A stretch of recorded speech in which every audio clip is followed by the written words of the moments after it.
नमस्कार उत्तराखंड। उत्तराखंड की माँ माटी मानोस, जल जंगल जमीन की आवाज़, आपका चैनल राष्ट्र नीति उत्तराखंड। दोस्तों, अंकिता भंडारी हत्याकांड में आज 3 मुद्दों पे हम विस्तार से बात करेंगे। पहला, अंकिता हत्याकांड में एक के बाद एक होने वाली अजीब घटनाएं, यह सिर्फ संयोग है या प्रयोग, क्रमबद्ध तरीके से सबसे बड़ा खुलासा करेंगे थोड़ी देर में। एसएसआर केस यानी सुशांत सिंह राजपूत केस और अंकिता केस में क्या समानता है, और सीबीआई आने के बावजूद भी क्यों सुशांत को न्याय नहीं मिल पाया? क्या अंकिता केस में भी यही कुछ होने वाला है? सीबीआई आ भी गई तो क्या मिल जाएगा अंकिता को न्याय? बहुत बड़ी रिसर्च रिपोर्ट। इसके बाद नार्को टेस्ट होने में देरी क्यों है, इतनी देरी क्यों है, और किसे बचाने की कोशिश की जा रही है? कौन है जिसका नाम खुलने से सरकार के मुसीबत बढ़ सकती है? पूरा मुद्दा, इन 3 मुद्दों पर विस्तार से बात करेंगे। लेकिन उससे पहले एक छोटी सी आप लोगों से मन की बात। दोस्तों, आज आपको टाइप क्या करना है ये बात आप देख लीजिए। आज आपको टाइप इनबॉक्स में करना है कि जोर जुल्म की टक्कर में, जोर जुल्म की टक्कर में संघर्ष हमारा नारा है। और ये नारा हम उत्तराखंड की सरकार के खिलाफ लगाएंगे कि जोर जुल्म की टक्कर में संघर्ष हमारा नारा है।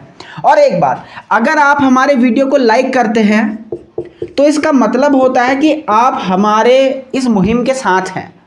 और अगर आप चैनल सब्सक्राइब करते हैं तो न सिर्फ आप हमारे साथ हैं, गौर से सुनिए, आप लड़ भी रहे हैं। मतलब एक होता है कि आप दूर से कोई लड़ रहा है, वो सामने दूर से कहता है कि चलो हम तुम्हारा सपोर्ट करते हैं, जैसे आप सपोर्ट करने के लिए स्टेडियम में जाते हो। और दूसरा होता है चलो हम भी मिल के लड़ेंगे। तो सब्सक्राइब मतलब आप मिल के लड़ना चाहते हो, लाइक मतलब आप केवल दूर से देखना चाहते हो लड़ते हुए। तो आप खुद तय कर लीजिए आप हमारे साथ हैं अथवा नहीं हैं।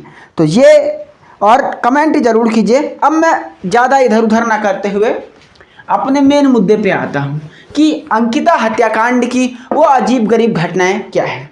सबसे पहले आप इनका एक क्रमबद्ध विश्लेषण देखिएगा। पहले अंकिता जब गायब हुई, खुद ही पुलकित का एफआईआर लिखाना,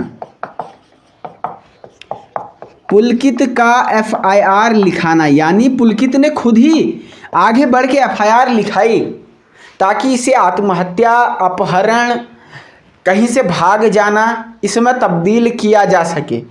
पॉइंट नंबर 1, अजीब घटना। दूसरा, जब अंकिता की लाश मिली तो उसकी बॉडी फूली नहीं थी। अगर कोई बॉडी 6 दिन तक पानी में चली जाती है, या 6 दिन तक अगर किसी की बॉडी आप कहें कि पानी में एक प्रकार से डूबी हुई है, तो क्या वो बॉडी फूलेगी नहीं? ये सवाल यहाँ पर है। तो उसकी बॉडी बिल्कुल भी फूली हुई नहीं थी। तीसरा सबसे हैरतअंगेज घटना, वनंतरा रिजॉर्ट को तोड़ देना। क्रोनोलॉजी देखिए आप। इसके अलावा अंकिता की जो बेड शीट है जिसमें अंकिता सोती थी, चादर है, वो गायब हो जाना, ये चौथी सबसे अजीब घटना थी। 5वां, अंकिता का जो बगल में जहाँ पे रहती थी फैक्ट्री में, वहाँ पे लग गई आग लगना। और चौथा, अभी तक वीआईपी का नाम पता नहीं चलना। अब आप गौर से देखिए, इस क्रोनोलॉजी को देखिए। खुद ही आगे बढ़ के इस हत्या को आत्महत्या में तब्दील करने की साजिश। उसके बाद बॉडी फूली नहीं थी।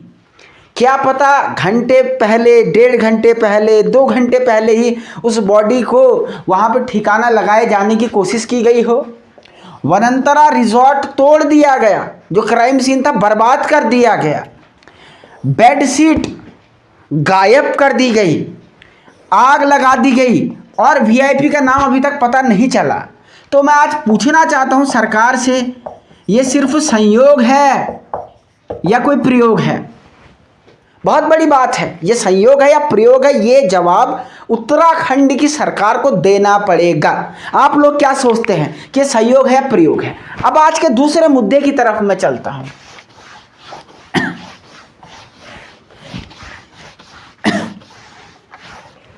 इसके बाद आज मैं बात करता हूँ सीबीआई, नार्को और एसएसआर। देखिए, एक सुशांत सिंह राजपूत का केस हुआ था। बॉलीवुड का जाना माना एक्टर हमारा सुशांत, जिसकी हत्या कर दी गई नामचीन लोगों के द्वारा, बॉलीवुड गैंग के द्वारा, कुछ नेताओं के बेटों के द्वारा, जिनका नाम उछाला गया। लेकिन उस केस में भी आप देखिए, सत्ता का संरक्षण मिला था।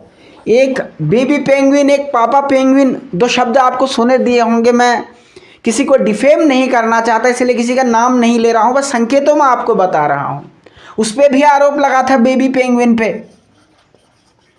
कि ऐसा हुआ है करके। अब सच्चाई हम नहीं जानते, न जांच, क्योंकि सबूत नहीं मिल पाए किसी के खिलाफ। तो इस केस में भी कहीं ऐसा तो नहीं होगा कि सबूत सारे नष्ट कर दिए गए हों और सत्ता के बल पर कल की डेट में, जैसे आज सुशांत सिंह राजपूत का केस आत्महत्या बन के रह गया है, अंकिता का केस भी कहीं इसी दिशा में मोड़ ना दिया जाए, जैसे कल्पेबल होमिसाइड में ना ला दिया जाए। क्योंकि अदालत का एक मैं आपको प्रोसीजर समझाता हूँ, ये बात आप सारे लोग गौर से समझिए। लोग कहते हैं कि अदालतें हमारी कमज़ोर हैं, निर्णय सही नहीं देती है। देखिए, मैं एक कानून के फील्ड का आदमी हूँ, आपको फैक्ट बताता हूँ, मैं कन्फ्यूजन में आपको नहीं रखूँगा। अदालत में केवल सबूत देखे जाते हैं। अगर सबूत होंगे तो बड़े से बड़े व्यक्ति को भी फांसी पे लटकाया जा सकता है, वो बड़े कितना ही बड़ा क्यों ना हो। लेकिन अगर सबूत ही नहीं होंगे तो जज साहब या हमारी न्यायपालिका किसी को सपने में रात को आया कि भाई चलो इसको फांसी चढ़ा दे, ऐसा वहाँ नहीं होता है। तो जब इस केस में इतने सारे कोइंसिडेंस हो गए, और सुशांत सिंह राजपूत के केस में आपने देखा कि कैसे सत्ता के संरक्षण से इस प्रकार इसे बचाया गया, तो वैसे यहाँ पे भी कहीं ना कहीं ये सत्ता से जुड़े हुए लोगों का मामला है। तो क्या इस केस में अब न्याय होने की गुंजाइश रह गई है? ये एक जरा सा देखने की बात यहाँ पर जरूर रहेगी। तो इस मुद्दे को भी हमें बिल्कुल देखते रहना है कि क्या है। और अगर मैं बात करूँ सीबीआई केस की, क्योंकि कई लोग कहते हैं कि सीबीआई लाओ, हमने भी सीबीआई लाने की मांग की, लेकिन अगर आप एसएसआर के केस को स्टडी करो, आप सुशांत सिंह राजपूत के केस को स्टडी करो, तो क्या वहाँ पे सीबीआई नहीं आई थी? यस, 100% सीबीआई आई थी। तो क्या सीबीआई ने क्या किया? कई लोगों के मन में ये है कि भाई सीबीआई आकर के कोई क्या कर देगी, चमत्कार। सीबीआई भी चमत्कार तभी कर सकती है जब तक क्राइम सीन बर्बाद ना हुआ हो। अब तो कुछ बचा ही नहीं। जो सीबीआई कर सकती थी वो एसआईटी ने भी कर ही दिया है। सीबीआई अगर इतने लंबे समय तक आ जाती तो बात थी। अब सीबीआई बेचारी, अगर यहाँ पे इस केस में मान लीजिए सीबीआई आ गई आज की डेट में, मैं आपको फैक्ट बता रहा हूँ। देखो, सीबीआई भी एक प्रकार की पुलिस है, उसके पास क्या होता है, वो एक्सपर्ट होती है इन मामलों को निपटाने के लिए, विशेषज्ञ होती है। लेकिन वो कब कर पाएगी? जब कोई एविडेंस या कोई सबूत बचे हुए होंगे।